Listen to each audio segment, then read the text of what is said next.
Saya akan membuat klarifikasi untuk semua yang sudah terjadi. Ditunggu. Setelah lama memikirkan, menimba baik buruk dan tindakan untuk ruginya. Karena saya tidak saja merasa berkewajiban bertanggung jawab atas semua perbuatan dia selaku ibunya. Dan juga saya memikirkan jauh ke depan.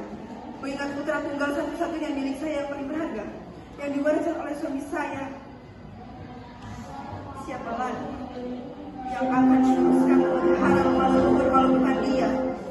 Mengingat penting arti bagi kehidupan saya dan almarhum bapak serta para nenek moyang kami yang telah hidup. Coba bayangkan, seperti sebuah sungai yang mengumpulkan rembesan air dari kaki bukit dan gunung untuk mengalir ke laut lepas, tiba-tiba keputar-putar, jatuh ke jurang, hilang senyap, tak ada bekasnya. Sementara kehidupan entah berapa ribu tahun lagi ke depan tanpa kata. Sedih saya memikirkan itu. Apalagi kata teman-teman saya pedagang sayur di pasar. Ibu, iya bagaimana? Oh, ibu itu tidak usah khawatir. Hukum itu adil dan baik kalau kita ini jujur, berterus terang. Kalau kata ibu jaksa langganan saya itu pasti akan dilindungi. Iya toh bu? Iya, hukuman itu pasti diperingan, bahkan tidak mustahil akan diampuni.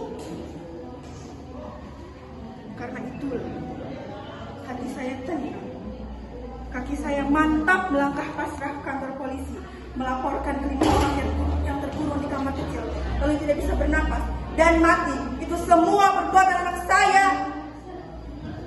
Bapak polisi ketawa, mengira saya ini orang gila.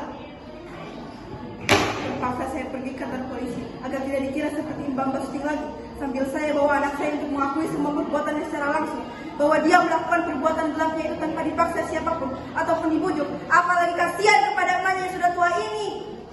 Tapi betul-betul karena jujur, ikhlas, tulus, semata-mata karena rasa kemanusiaan.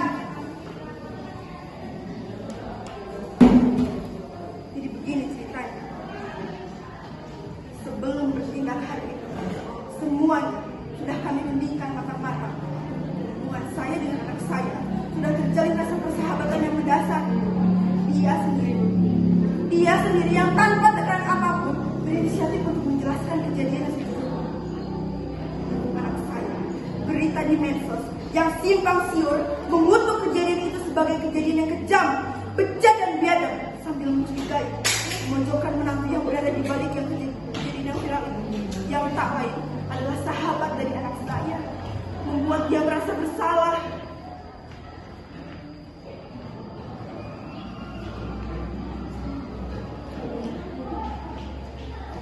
Saya pikir anak saya bingung. Dia merasa walaupun dia tak ingat apa yang terjadi, rasanya persepsi itu salah kaprah. Dialah yang melakukan itu di luar kesadaran karena dia ingin menolong sahabatnya. Bapak polisi kembali tidak percaya. Baru setelah beritanya viral lagi, anak saya diamankan. Mula-mula saya tenang saja anak saya akan diampuni, karena dari pemeriksaan laboratorium itu sudah jelas.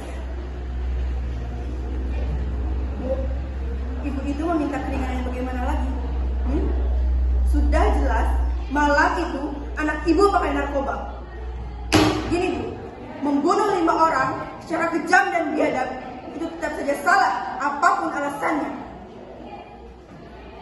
Anak saya, satu-satunya milik saya, penerus masa depan saya, dikenakan hukuman mati.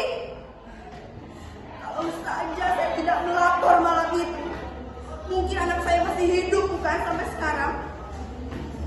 Saya pergi ke kantor polisi.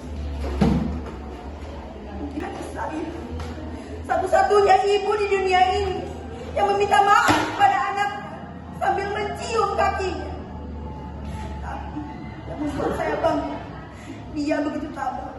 Dia mengatakan menjadi tenang karena dia sanggup memikul dosanya sendiri.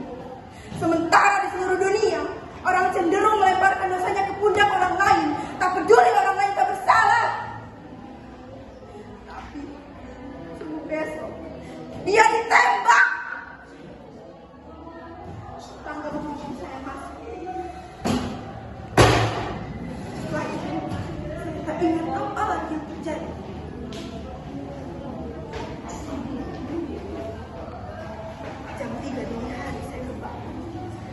ada 1 jam sebelum eksekusi itu dilaksanakan. Karena saya tak tega untuk ditinggal, saya ambil kerudung saya untuk mendahului jasad sampai di sana.